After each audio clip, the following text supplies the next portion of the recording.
በስመ ሥላሴ በስመ አብ ወወልድ ወመንፈስ ቅዱስ አሐዱ አምላክ አሜን። ሰላም እግዚአብሔር አምላክ ምስ ኩላትኩም ይኹን። ህዝበ ክርስቲያን ከመይ ኣለኹም? ኣነ እግዚአብሔር ይመስገን። ክብሪ ይስፋሕ መድኃኔዓለም ክርስቶስ ሰማይን ምድርን ዝፈጠረ እስካብ ሰዓት እውን ዘጽንሐና ልዑል እግዚአብሔር ኣምላኽና ክብርን ምስጋናን ውዳሴን ኣምልኾን ንዑ ይኹን። ከምኡውን ነታረረይት ያሊና ቅድስተ ቅዱሳን ንጽህተ ንጽሃን ወላዲተ ኣምላኽ ክብርን ምስጋናን ይብጽሐያ። ከምኡውን እግዚአብሔር ኣምላኽ ብዝሃቦም ቃል ኪዳን ከከም መዓርጎም ኩሎም ቅዱሳን ኣቦታትና ኣዴታትና ክብርን ምስጋናን ይብጽሐዮም አሜን።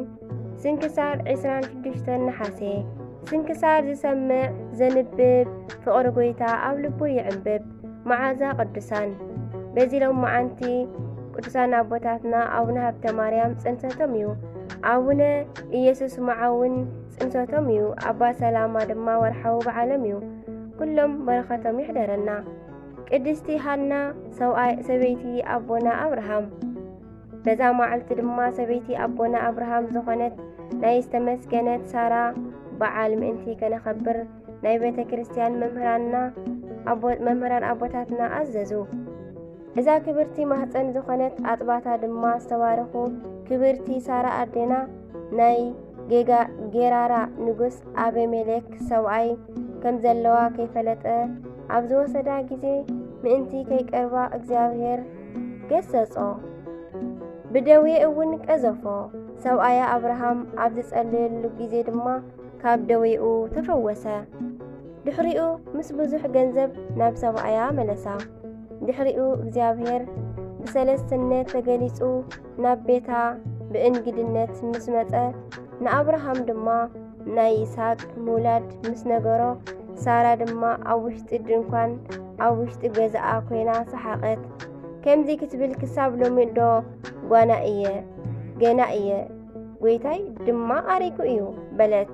እግዚአብሔር ድማ ንአብርሃም ከምዚ በሎ፣ ሳራ ንበይና እንታይ ኣስሓቓ? ክሳብ ሎሚ ዶ ገና እየ ጎይታይ ድማ ኣሪጉ እዩ። ኣነ እውን ሕጂ ኣሪገ እየ ንምንታይ ትብል? ናይ ብሓቂ ዶ ንእግዚአብሔር ዘሰኣኖ ነገር ኣለ እዩ። ድሕሪኡ ሳራ ጸኒሳ እግዚአብሔር ኣብ ዝበሎ ወርሓት ብእርግና ንአብርሃም ወዲ ወለደትሉ። ይስሐቅ ምስ ዓበየ ንወዳ ንይስሐቅ ምስ እስማኤል ክጻወት ረኣየቶ።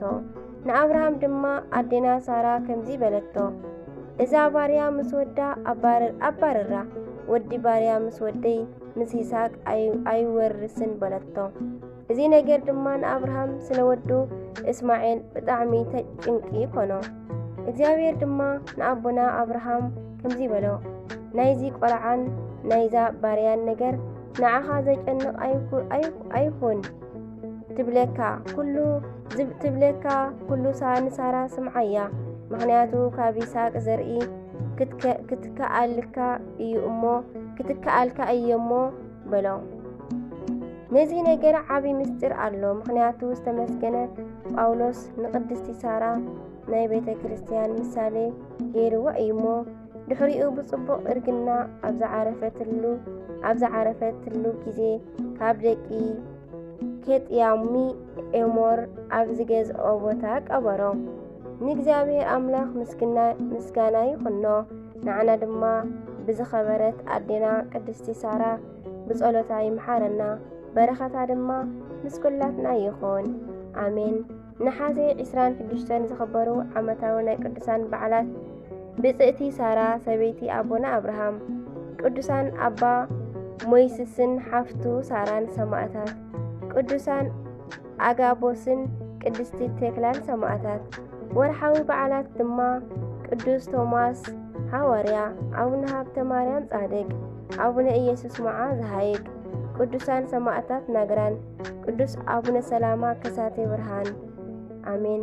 ቀደም ድማ እተን ተስፈአን ናብ ኣምላኽ ዝገበራ ቅዱሳት ኣንስቲ ንሰብኡተን እናተኣዘዛ ከምዚ እየን እተሰለማ። ከምቲ ሳራን አብርሃም ጎይታይ እናበለት ተኣዘዘቶ ንስኻትክን ከኣ ሰናይ እንተገበርክን ብሓደ ዘሰንብድ ነገር እውን እንተ ዘይፈራሕክንሲ ኣዋልዳ ኢኽን አሜን። ቀዳማይ ጢሞቴዎስ معرف 3 فقري 5 أمين. وسبحات لإግዚአብሔር ولولادቱ ድንግል ولመስቀሉ ክቡር አሜን ወአሜን።